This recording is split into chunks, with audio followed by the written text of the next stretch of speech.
welcome to the first Ask a Reporter of 2018. Hello, I'm Matt. And I'm Amelia. And hopefully you know who we are because you might have seen us before. You might have, or this might be the first time you're seeing us, in which case we say welcome. Thank you for watching. And really, this is your first time as being the new official exciting presenter. Oh, yes, yeah. I thought you were talking to the kids. I was like, so the first exciting. time. Yes, yeah, it is. Yeah, thank you. Yeah. Well, congratulations. Well, thank you very much. I think you've been good so far. Oh, thank you. I'm doing my best. Yeah, no, it's been really good. So, yeah. So I'm taking Nathan's spot here, mostly. He's gone. So I'm very proud. Gone forever. He's not gone forever. No. We love Nathan. He's still here. He's just back there doing his producer thing. Yeah. So, yeah, that's how things really are. Important. And very important. At the end of Ask a Reporter, I think we should just dwell again on your new role here as presenter. Okay, So we'll revisit that. So look forward to that one, everyone. Okay. All right, Matt. I'm leading this now, okay? Sorry. Awkward. Just go over here. No, I should probably be in shot. Okay, let's get down to business. So this week, we're being serious now. This is something we're not very good at. This week we are actually talking about your story about the Winter Olympics, and in particular North and South Korea. Yeah, it's a pretty big deal because obviously the Winter Olympics are exciting, or any Olympics is really exciting, but this is very different because North Korea is participating in it for the first time in a really long time, and South Korea and North Korea are marching in the opening ceremony under one flag, so that's a really big deal. Pretty huge. So that's why we did the story and decided to tell you a bit about it, about the history and what it means for the games. So can you tell me, I'll see, I'm not sure if I can find a particular question that's related, so I'm just going to ask my own quickly. Yeah, you ask what you want to know. Yeah. Can you actually tell us how, why that's a big deal then? So why are these two countries sort of rivals? Yeah, so basically for a really long time, North Korea and South Korea have kind of been very separate and done their own thing. So after the end of the Second World War, they kind of grew into very different countries with different political views, really. And so there was a civil war between 1950 and 1953. And then after that, they've never really became that friendly again. So there's still been a fair bit of tension there. And it's kind of a big deal just for the leaders to be talking and to say, hey, we're going to try to do something together. So lots of people are seeing this as possibly a really big step forward for the future of relationship between North and South Korea. Well, on that, I love the way that this question is worded, Oscar. This is from Oscar. Well done, Oscar. Yes. Do you think that North Korea are on a charm offensive? A charm offensive. How good is that? That's such a great way of wording it. Very, very well done. So I guess this kind of relates to the idea that North Korea may be just seeming like they want to seem like they're being the good guys and doing the right thing. I guess that's kind of what it's suggesting by being a charm offensive, and they're not genuinely, earnestly trying to repair the bond between the countries. I don't know. I don't really want to speculate on that too much, but people are potentially seeing it as a positive thing. We don't know for sure, but I mean the signs are good at the moment. But we know, like even a few months ago, that North Korea is doing missile testing and stuff like that. So it's really hard to say. You wouldn't want to make any kind of definitive response on that one. I think they actually held, the recent news was that they held a parade, didn't they? Yeah. Which was sort of, was it celebrating their nuclear weapons, I think? Their weapons arsenal. That was something that we heard today. So you can always check that out. That's the latest. I have a question here saying from Christopher. Hey, Christopher, how long did it take for North and South Korea to kind of come to this agreement? Yeah, it's a good question. I think the idea of North Korea participating in the Winter Olympics this year was kind of raised at some point last year. People weren't even really sure it was going to happen. They thought it might have been all talk, but it has actually transpired. So it's quite impressive that it has happened, really. And so what about, we have Josh, why are North and South Korea working together, and is it a fair partnership? So I'd say it's a little bit unfair to say they're working together, because for the most part they're still going to be going their own separate ways. So they're marching under one flag, but that's just for the opening ceremony, and that's kind of it. So there's one exception, which is the women's hockey team. They've got a joint Korean teams, so both North and South Korea.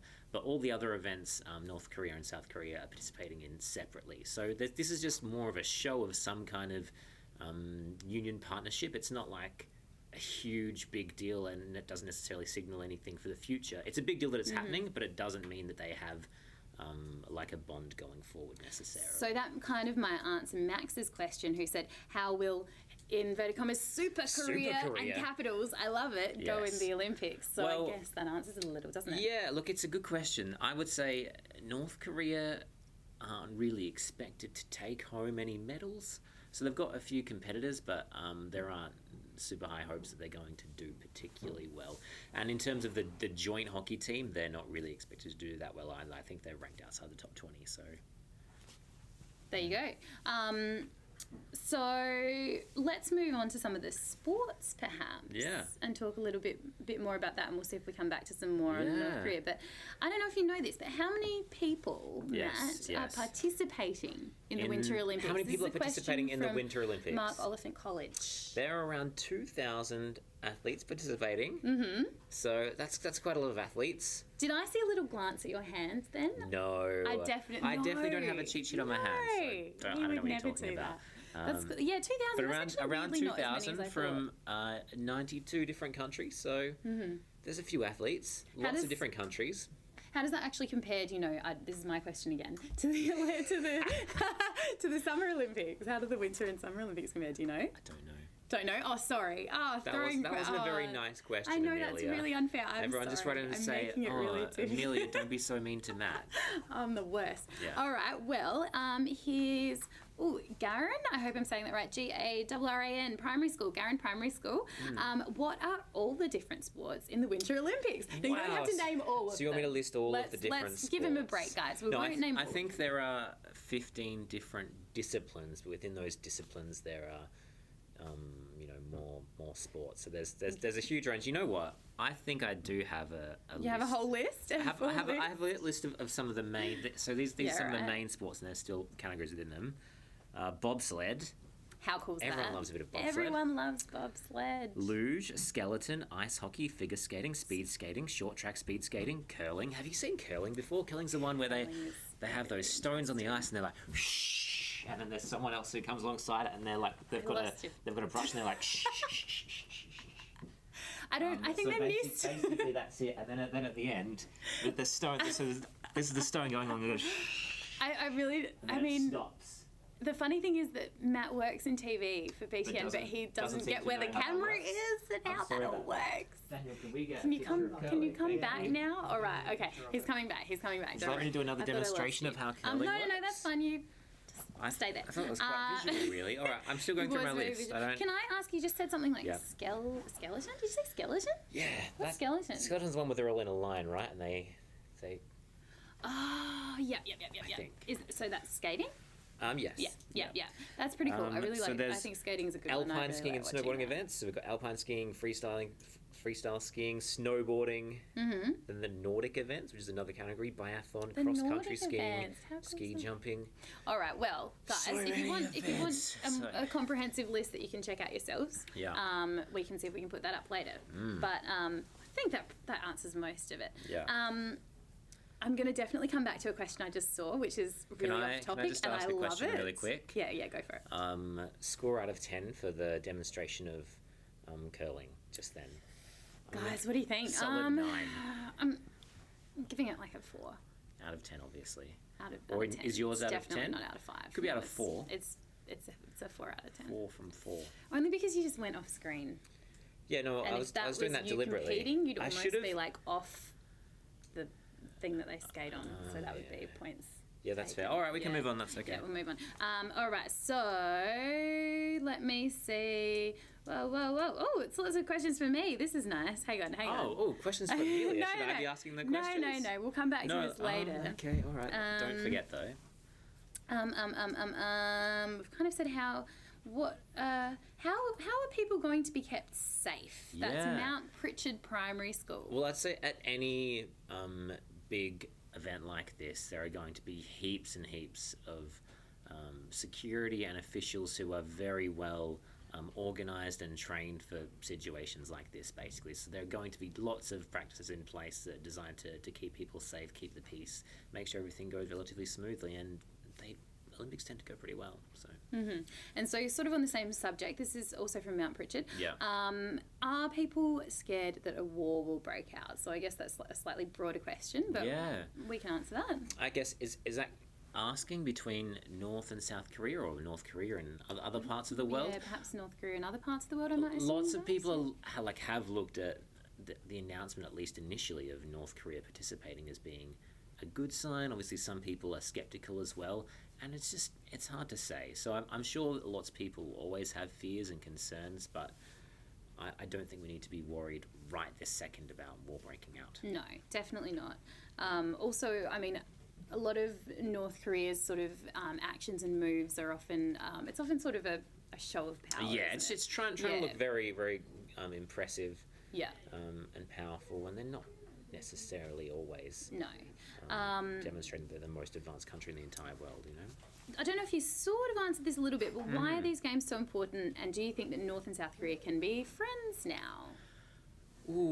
So the games are very important because it's the first time in a long time that North Korea and South Korea are competing together, at least in this one event, and they're marching under one flag. So that's pretty exciting. That's a big deal going forward. I think that was someone's question actually asking about the flag as well. Yeah. So that's And that's was there a second deal, part isn't it? of that question? I lost it.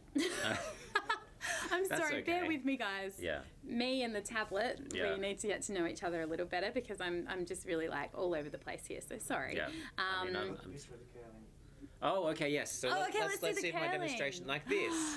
Oh, So, there it is. So yeah. that would have been Matt, the one on the right there. Yeah, the one and on then the, on the at ground. a certain point, the person is releasing that little bell the thing, thing. and then it's going along the ice, and then they seem to like kind of run alongside it. It's so interesting. And will it to stop and start in a certain place. I don't understand how any of it works, but It's it's a real sport amazing. and it's a thing. Yeah.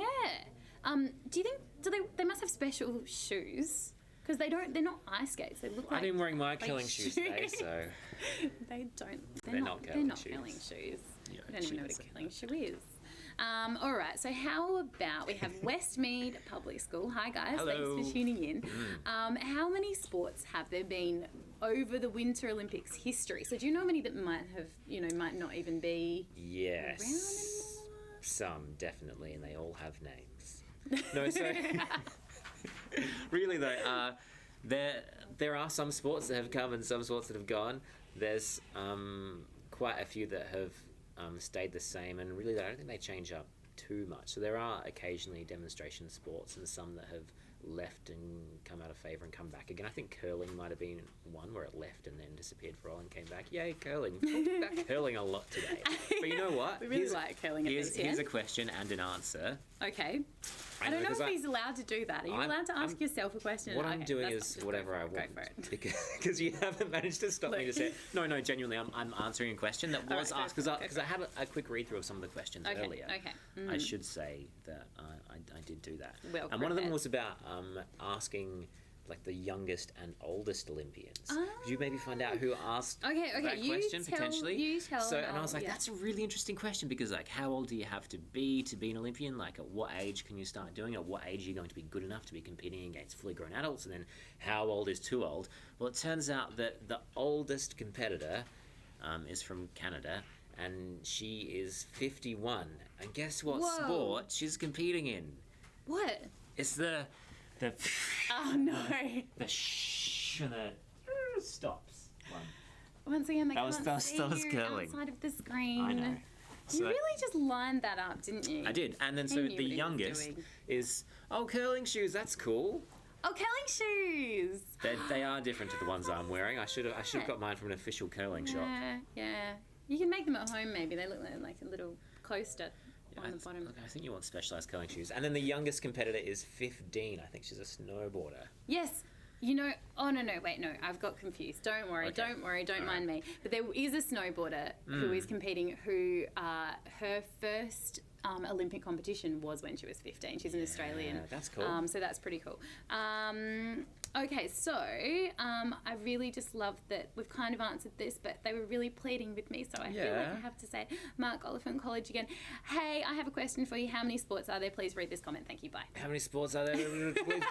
please read this comment. Oh, well played. So I had to do it. Thank you. So we discussed there are 15 disciplines, and then there are lots of sports within those tiny sports. I don't have an amount though, a full amount. That's all right. We've heard a few of them. Yeah. I just really wanted to helps. read it because they were really excited. Yeah.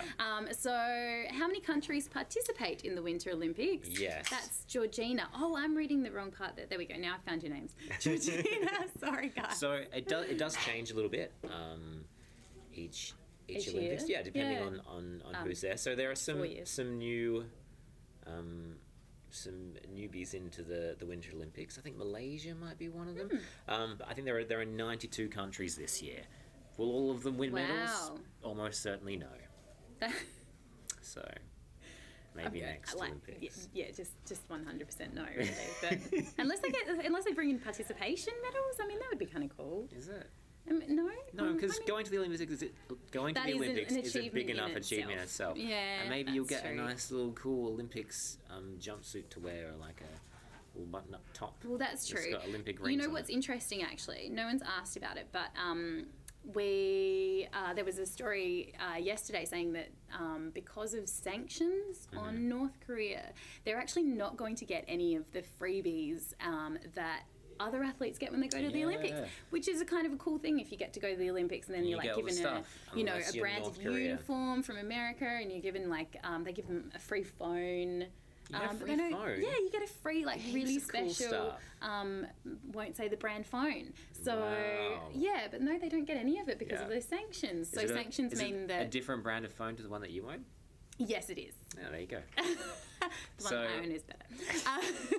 But yeah, basically, so to explain, if you're not sure about sanctions, so sanctions basically mean that countries decide that they aren't going to trade or, basically trade with North Korea. Yeah. So no products coming, from North Korea will be used in these countries, and they won't be sending their products that they make to North Korea. Yeah. So they've decided to continue that over to the Olympics, obviously, because those sanctions come down to the country making nuclear weapons, which is against international law. Yeah. So they've free they're missing stuff. out. Yeah. What North Korea does have though is, and you probably would have seen this today as well, is they've got a serious cheer squad who has been brought over to cheer on North Korea, and they seem like really organised, cool. We don't necessarily know if they're cool, but they're very organised and energetic. It's great. So I think they all have really amazing matching outfits, and they came in these massive armoured vehicles and things. It's full on. Yeah. And that's the cheer squad. So even if North Korea might be feeling slightly left out in some ways, the athletes competing, they've got a serious cheer squad to help them over the line. And I think they're meant to be cheering everyone. They're cheering everyone? It's just a general cheering. I might be wrong about that. Hey, look, I found the question from Charlotte saying, who is the youngest Olympic athlete? Oh, well done, Charlotte. Thank you, Charlotte. All right, well, let's talk about, this is... Well, okay, I'll go to this one first. Lachlan says, why Olympics in winter? Yeah, so... Good question. Why Olympics in the winter? It's like, if the Olympics are in the summer, say it was here right now, it would be probably the worst Winter Olympics ever. Because, I mean, it's summer and there aren't many places you can ski or do any snow stuff. So we're like an icy pole, like you eat an icy pole in summer, it just all drips down your hand and then you have to lick it off. It's a nightmare. You want to eat your icy pole somewhere cold in the same way that you want to snowboard on snow. Yeah. And not icy poles. Basically, we need the Winter Olympics in winter, so there's enough snow and there's enough good venues for all of the snow and ice-based events. Yes. So you're not the icy pole. Was that... Yeah, okay. Yeah. Matt has his own very unique way of answering things. And I found Charlotte as well said, who is the oldest Olympic athlete? Yeah. See, guys, I'm getting there. Yeah. I'm sorry We're about very good at I'm this. Yeah, one day I will be. Nathan, Paisley. No, don't worry, it's fine. That's fine. How about how long will it take for the Australians to get to where the Olympics are being held? This is from Cody from Upwey, South primary How school. long will it take them to get there? I think they're already there. Probably, yeah, they're already there. They would have got there quite a while ago to kind of get accustomed to it and, you know, put in their final bits of exercise and whatever else. Yes, because the opening ceremony is actually tonight.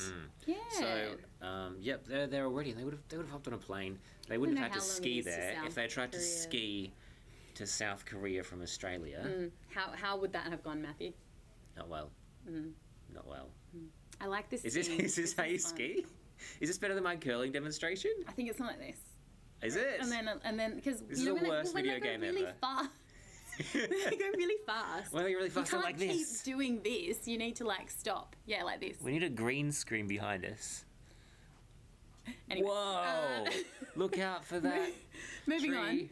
Yep. How many years is between each Winter Olympics? I reckon some of you know that. Yeah, 4 years. But you know what? A few Thanks, years ago, Ashley. let's say Let's say 20 or so. It might have been a little bit more.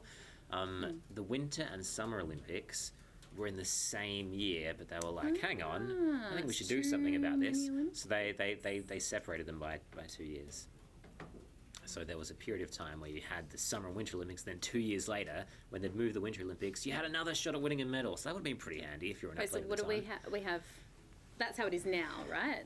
Yeah, but there was a bit where it was split between the two. So there's 2 years separating them, yeah. but they were in the same year. But when they first made the split, they held them in the same year, and then Winter Olympics 2 years later. So you got like a second bite of the You know what? You'd be very happy at that. Yeah, about that if you were an athlete then, because and you were expected to win gold, and you just missed it. You won silver. You can come back just 2 years later, take home your gold medal, put it in your trophy case. Say, Mum, check out my gold medal. It's a hypothetical. I don't know. Do you have one at home? A trophy case? No. Moving on.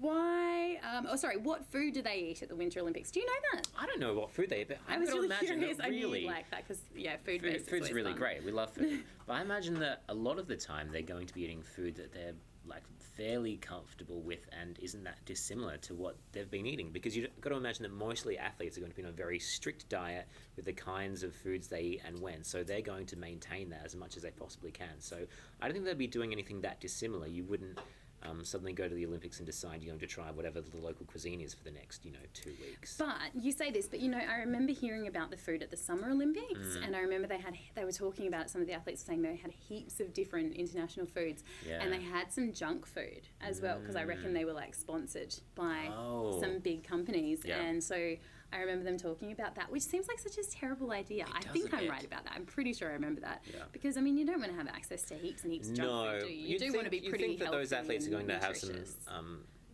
self-control, though. But they could invite someone in and they say, oh, Matt, are you around? We've got a couple of non-specifically branded chocolate bars we'd like you to eat. Well, Usain Bolt, do you remember him saying he ate, like, heaps of chicken nuggets? I love chicken nuggets. I think it was chicken nuggets. Yeah. I may be wrong about the details there, but I remember him saying he survived off some really... Yeah, some junk food. We should do now is take a moment to dwell on Amelia Mosley and her new role here at BTN. Well, does that mean that now... So let's go to that question from before. Oh, yeah, did you? You saw it, didn't you? No, I didn't see it. I really want to hear it. Okay. I really, really like it. Can I read it out once you find it? No, I get to read it out. Okay. All right, go on. Is it this top one? Yeah, no, it's this one. Oh. I knew you'd like it. See, he really Mark Oliphant College. Does Amelia like cheese? Yes, I do. I could have answered that question. Amelia, how much cheese have we eaten in our time? We have eaten a lot of cheese in our time. Yeah. It's one of our favourite things to do is buy cheese. It's just a really great question. Thank you, guys. Thank you. That was lovely. I really enjoy food-based questions, so feel free to always send them in. Yeah. And so hopefully you guys, if you've seen BTN in the past, you'll be familiar with Amelia and the kinds of stories that she does, and just generally who she is. But if you're new to BTN, I feel like you need a quick Amelia crash course, and that's why I made a very helpful explanatory video that says, this is Amelia, this is what she's like, be warned. Yeah. Something like that. Meet BTN's new host, Amelia Mosley. Likes cats. The reading, world. Shh. Sorry. Spying on people in their sleep. Dislikes being bothered while eating popcorn and chocolate. sharing her food at all, really. What about if I just... No, sorry, I really need them all. She makes a very convincing old lady, an unconvincing astronaut, and we'll leave the verdict on the rest up to you. Hip hop school. It's really cool. Maybe not. As B10's presenter, she's sure to bring her A game. Or carrots. So there we you go. go. What do you think of that? I don't actually think Amelia likes carrots that much. I do like carrots. I eat a lot of carrots. Maybe not quite that much. But look, yeah, no, thank you. I appreciate the welcome. And some, maybe like one or two things in there are true. I'm going to say the thing about me not making a good astronaut is just not true. I think you looked I think I do very really silly. love that, so... And when I saw you, I wondered what you were supposed to be. Well... I had no idea that think you're on it's clear. space until I saw There's you floating space through behind. space later. There, you can see it on the green screen. I'm wearing a suit. I have lettuce in my hand. Where else am I going to be? Almost anywhere where they have lettuce. Really, you should have had a proper space helmet. But let's not dwell on the past. That's fine. No, we can. So I hope you enjoyed that and you feel. No, I really did. Yeah. I really enjoyed it. Are we still asking? Do you want to answer some more questions, or I don't even know? Are there any more Amelia-based I will questions? get better at this. I promise. I just want to make sure that I we really got that will. one in there. And if you have any more questions about Amelia, Let's- feel free to write in. And then Okay. if you want, I can just make up the answers. They don't have to be accurate. I have a question for you. Yeah. Okay. Going back to the Winter Olympics and less Amelia. Yeah. What sport would you compete in if you were a Winter Olympian athlete? I'm going to go with the curling because obviously you don't really need to I just knew do... you were going to say that. Can I think of something else? All right, what sport would I compete in? Enough with the curling. Snowboarding looks cool, but I'm not really good at balance. Have you ever been snowboarding? No, but I've seen snowboards. And they look really hard. I've been skiing Personally, before. I've seen surfboards and skateboards, so I know as well. What's Yeah, your I'm aware. What's your event? I reckon I would like to be an aerial skier. I definitely can't ski that Yeah, well. yeah. But that's Have a you been pretty skiing cool before? sport, right? I mean, that's really impressive. I have been skiing before. Did you do much aerial as when you were... Much aerial? Yeah. No, I did not do much aerial. Because that looks really hard. you want Don't to think? do it safely. You guys, have It you does seen seem aerial really cool. skiing? Can we get some aerial skiing? Because it's a pretty amazing stuff. Yeah. So we'll see if we can find that. But It's too hard, no, maybe Amelia. not. Too hard. Next- Too hard. Difficult next request. time. Moving on. No, on. I But, like it though. I think you could be an aerial skier. I think you'd have to practice. You probably have to move somewhere that's got a bit more snow, a few more jumps. I imagine. probably. I mean, there are other ways. I think you can train for that kind of thing. Like I have seen like ramps before. I was where gonna people say- like land in water and they just shoot up in the air. and they're Yeah. like, Look, what about So there are how do options. I just- athletes in Australia train? Do you know?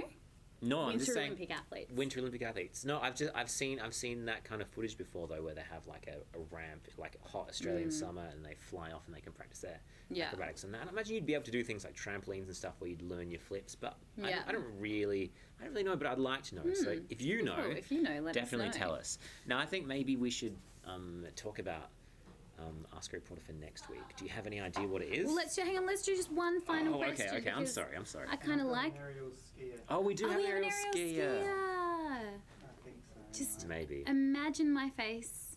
Oh wow! Is that the one Is skier? that Because if there's training? like Yeah. 10 of them, they might hit each other pretty soon. That photo. Oh, that is amazing. Like right into a pool. That's cool. So that's aerial skiing. Nice, Also, that could be actually, you. on if you guys anyone watches Newsbreak, BTN Newsbreak, which is on tonight and Yeah. every weeknight, you will also see some aerial skiing because I'm going to be running through some of the upcoming potential gold medal winning Do you think we've got some good hopes? athletes. I think we do. I think we'll definitely win Yeah. a few gold, absolutely. So very last question, because I think it's an interesting one. I Yeah. don't know if you know, hopefully. Erin L. Yeah. Says, what is the most dangerous event at the Winter Olympics and why is it so dangerous? I don't know what the most dangerous event is, but I'd imagine your aerial jumping skiing thing gotta be seems pretty quite dangerous dangerous. because you don't want to land poorly. Basically, any situation where you're flinging yourself through the air. And it has seems like some- there's a lot of flinging through the air There's in a the lot of Winter fling Olympics. through the air. Like, I don't think bobsled. anyone's died from curling before. but I don't know that to be a I fact. don't think so. Do you want to do like a bobsled thing where we go from side to side? Oh, safe side. How do Just what do they do? I don't know, but also. Wait, where are you going? Okay, we'll go this way. All right. Yeah, And then the next there's, way. and then We're pretty good at this. yeah, we are pretty good. Much better than curling. Yeah. All right. So what's next week? What's next week is, see, I know this because I'm working on the story at the I moment. know this too. Okay, you know this too. I'm sorry. It's about cryptocurrency. So you've probably heard about Bitcoin and other digital virtual currencies. We're kind of doing an explainer on that. So talking about what they are, why people have invested in them, why people are earning money, losing money. Why has the world gone a bit mad for cryptocurrencies? So that's an explainer so you can find out a bit more about it and what's happening. But also, more importantly, look at this. This is Matcoin. This is how you can invest all of your Matcoin. hard-earned cash in a very real, absolutely not fake, investable currency, Matcoin. That's And amazing. look how regal I and will important take that I look there. 1 million. Look at this. Look No, at I that. won't. Look at me go. You do look very regal. That's great. I love it. Amazing. How much is it worth? How long is that- a piece of string? So that's what you can look forward to next week. It's a good question. And I just wanted to really quickly say, Mr. Page, thank you. I am enjoying being the new host of BTN, and I appreciate that question. That's really cool. It's been lots of fun. Well, that's it for now. Thank you so much for tuning in with us, and we'll see you next Friday. Yeah. Bye.